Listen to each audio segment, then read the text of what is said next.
Everybody, and welcome to a very quick surprise episode of Last Place Fire Team. We just ended the podcast, so be sure to go and watch episode 43. But during that podcast, we got news that Bethesda has dropped a more in-depth look into Starfield. It's only been up for an hour, and we're gonna react to it, give you guys a small reaction to it. We're watching it live on Twitch right now, so be sure to follow us on twitch.tv/lastplacefireteam, and you can get moments like this. So without further ado, let's go ahead and get into the video. Is that people think it's just playtime, but I always say that the one thing video games can give you that nothing else in entertainment can is that feeling of pride. Right? Look what I did. It's Daddy Howard to you. Even though we want to make a game that is very big and is very long, you can play for all of those years. It's all the paths you didn't take that make it special to you, that you feel like when you finish that quest, that you feel that you accomplished something that week. The people who love video games can always say, like, what'd you do today? I saved the world.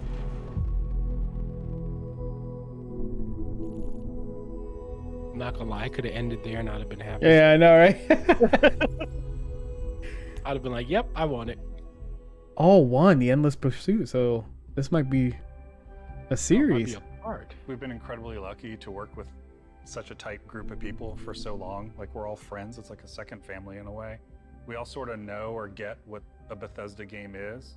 There's definitely this core group who's been working together for decades and knows how to make a BGS game. And then there's this new generation of game developers who are coming in and working at BGS who grew up on those games those people made. For some people, those are the games that got them to go into the industry in the first place. And what I love about that is those people come in and they love the worlds too, and they want to stay true to those worlds that they grew up on. And so we're still able to maintain what a BGS game is, but continue to evolve. I think we underestimate how long people are going to play it. You look at Skyrim, we're sitting here 10 years later, and it keeps having this life, and it changes how you want to create something. Yeah, I feel like our games sort of have two lives, right? Like, we create this game, and we put everything we can possibly put into it, and tell the stories we want to tell, and build this world that's sort of a setup that when we hand it off to the players, they play it, but then they take it and make it their own. They tell their own stories, and then they make their own stories with our tools. I think it's the hallmark of our games that, you I wonder how many hidden messages are on this video. Different than yours. I'm going to come in and tell you a funny story about something that happened to me. You may never have seen that because just a confluence of events, and I think that helps with the longevity, and it really helps with that feeling of community in a lot of ways. It is a world that you get transported to that you can really make your own, and that's where, for me, the magic is, to do it for 2 decades and close to that for so much of our group. There's a big trust there that we know how we solve certain things together. We were doing Morrowind and looking at what we might do after that and beyond that, and we had a list of what are the other types of worlds we want to go to, and obviously Fallout was at the top of the list. If we could do that, and that magically, luckily came true for us. And right behind that was science fiction. Going to space, I think there's a magic in just defying gravity and taking off from a planet. Like, it's extremely difficult human endeavor. Yeah, a lot of our games are about exploration, and that's sort of like, that's the ultimate exploration, is what's out there. It's Xbox exclusive, right? It's incredibly exciting for us to work on something like that. Like all but the I feel like every time we come to a game, we're starting fresh. We're saying, okay, we just did that one. That's over. How do we make it better in every way? It's got a more realistic, science-based backing to it, whereas Skyrim is sort of an epic fantasy. This is a more grounded game and a grounded setting about exploration. So I think that gives us a different take on how we make everything. So that's sort of the thing you latch onto when we're making new areas, making environments, making characters. The mechanics of the world are entirely different. but there are similarities. And I think those are things we like. Like, we like playing first person. We like having all the coffee cups. We like being able to touch everything.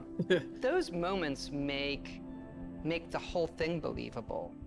Being able to watch the sunset and nighttime come and just sit there and watch the world go by seems like it's not gameplay, but it is vital to how you feel through the rest of it. I also think that because it's based in a more realistic atmosphere, is like, you have a lot of people on our team who are super into certain things like robotics or engineering, and they can use this lifetime of knowledge they have gathered and then use it in their work. Everyone comes from these different areas and brings stuff to the game that can make it in, and it all matters. From the rocks to the clutter to what the spacesuits look like. It's based on people's experience. I'm loving the aesthetics. Sort of, Mhm. learning about how things work in the world and This trying is to city. apply I it like in a that way that's cityscape that they showed in the believable for this universe. The ships are cool. Yeah, it They're starts unique. feeling so they look real to us. Like, all you're saying, we different. do all that stuff, but then concepting like everything they eat, or the toys the children play with, or what are their bedtime stories? I'm What is their watching 1,000 art? What hours is of their my history? life. What is their entertainment? It is a universe, not just a game. There has to be an emotional trigger that occurs. And I think as time has gone on, we're able to paint an even better picture that triggers that emotional thing. We always have that step out moment into the world, so to say. Technology's changed, we've all changed. So our expectations when loading up a game, like, okay, I'm gonna step out and there's gonna be this moment. Us being able to do that and have it feel new every generation, every game, is something that is really special about what we do. I like to say that Starfield has 2 step-out moments. It's cryptic.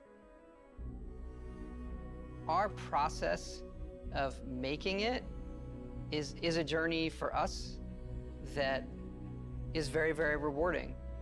And coming to Starfield, everybody's starting over and saying, what would you want to do? What does going to space mean to you?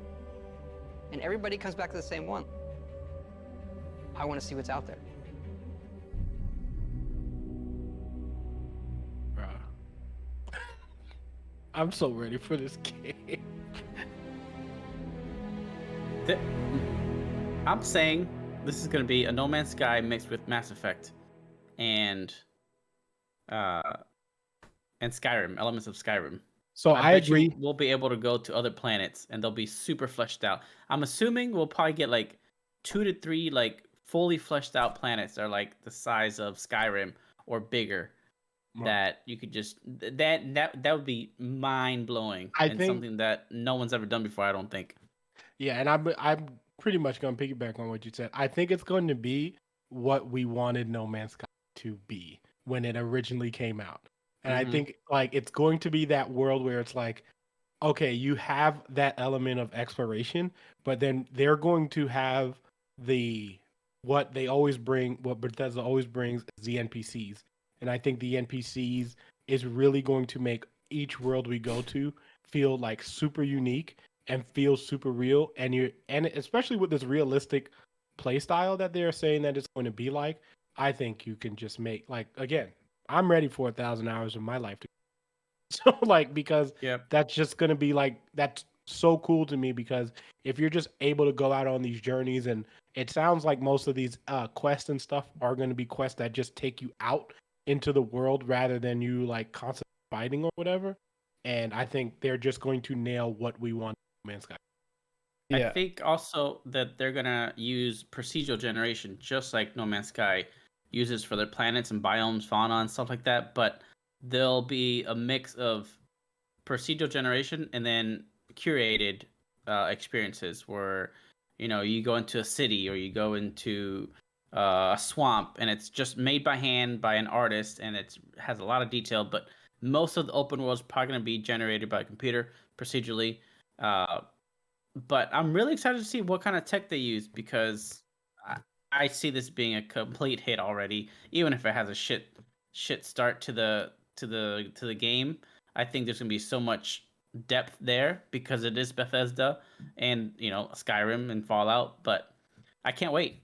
I'm excited. I didn't know crap about this game before, but just seeing even a little bit more than they showed us last time, it gets me even more excited knowing that I'll have that exploration feeling, and like they were saying, that first like come out or like you see the world. I can't wait. I'm excited. Yeah, it's definitely a beautiful seeing those still images. I am a sucker for like that city way with all the shops and stuff. Like I love that setting so much.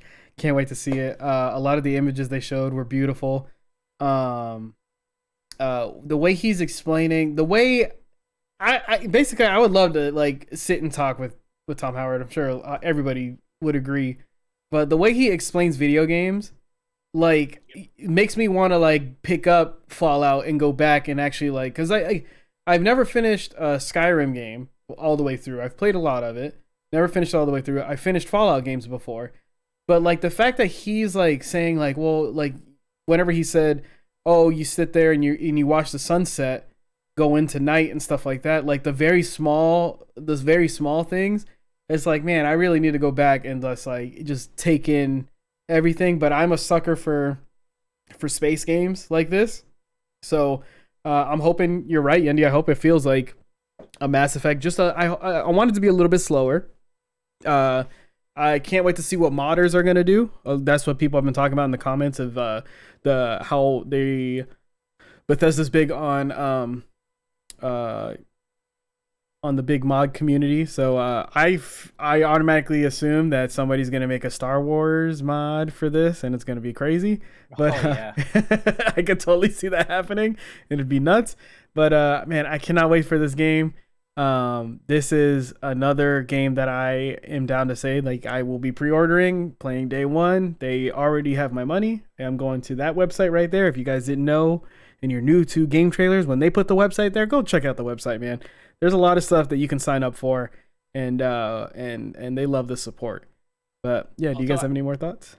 Yeah, I think a better comparison instead of Skyrim would be Cyberpunk. I think this will be what Cyberpunk couldn't be. Yeah. When it comes out, so it'll be Cyberpunk mixed with No Man's Sky, and then yeah, I guess you could say some elements of past Bethesda games, but especially when they showed you that city concept art. Yeah, walking through the so city cool. like you do in freaking Cyberpunk. I think this is gonna be what people wanted Cyberpunk to be, and maybe even Star Citizen that we don't know shit about. Yeah. You know, this might be the game that I bet Starfield was gonna release before Star Citizen does. Yeah, So. probably. Yeah, and yeah, just like you guys said, I agree with all of that. And I mean, it's just going to be, it's going to have even Bethesda doesn't fail us even on day ones, right? Like those, they usually just like Yendi said, they come out with a pretty fleshed, well, ready to play game. Even if there's bugs in it and stuff, you still will find something to do because the game has so much depth to it. So I feel like this is going to be one of those games also where it's just like it may have a little bugs, it may have this, but people will find the fun parts of it. And I do think it's going to be slower because from what it sounds like, it does sound like they're going to focus less on the combat here and more on you exploring and doing all those other cool stuff. So listen, again, 1,000 hours. I'm already ready to put it in. It's going to be on Game Pass, so I don't even have to pay for it, which is even better because I have Game Pass. Yeah, mind blowing. That's crazy. The fact that you don't even have to pay for this game, well, obviously you pay your membership, but Chris is gonna pay for it. Yeah, Chris is going to pay for it. He I don't know loves paying why, for it. but he loves paying for it. But I'm going to have it on Game Pass. But with that being said, because I got it on Game Pass, I know for sure this is going to be one of those games that I get all the DLC for because I didn't pay for the game. Because, I already have almost, 2 years worth of Ultimate Game Pass at this point. So I'm just going to get the DLC. I'm super excited just like everyone else is, and I can't wait. Oh, let's go, baby. Yeah, I have nothing else on it. We did see that this was part one, so I can't wait to see the rest of this. I guess all now. Documentary. Question for you guys: there's gonna be one. I feel like there has to be one. Collector's edition. Oh, I'd get it. This is one you're gonna pick up or no? Depending on what the statue is, I'd get it. Because it's going to be like some cool space helmet. If it's the ship, I would want a model of the ship. It I'd depends love on what that. it is. If it's a space helmet, I'm getting it. I don't care if it's a space helmet. I am down. What about you, I'm Yendi? 100% getting it. No, I don't do that. He's a noob. If it's Indiana Jones game and it has, yeah, I'll do that. I'll get a whip and a hat and a leather jacket. But yeah, it's rare that I'll buy collector's edition because I just don't think it's worth that extra money to put something on a shelf that you won't ever touch or, you know. What do you mean? I don't. That's Just what not it's me. there for. Yeah. I'd Yeah. rather touch it and use it. All right. And on that note, guys, thank you guys so much for watching. And thank you for the people that stuck around after the podcast to experience this with us. Can't wait to see more. Probably talk about more about it on the show next week when people get their discussions out. And we'll see what happens with other parts. But yeah, be sure to check out our other videos and podcasts here on the channel. Make sure to follow us on twitch.tv/Last Place Fire Team. And until next time, guys, Last Place Fire Team out.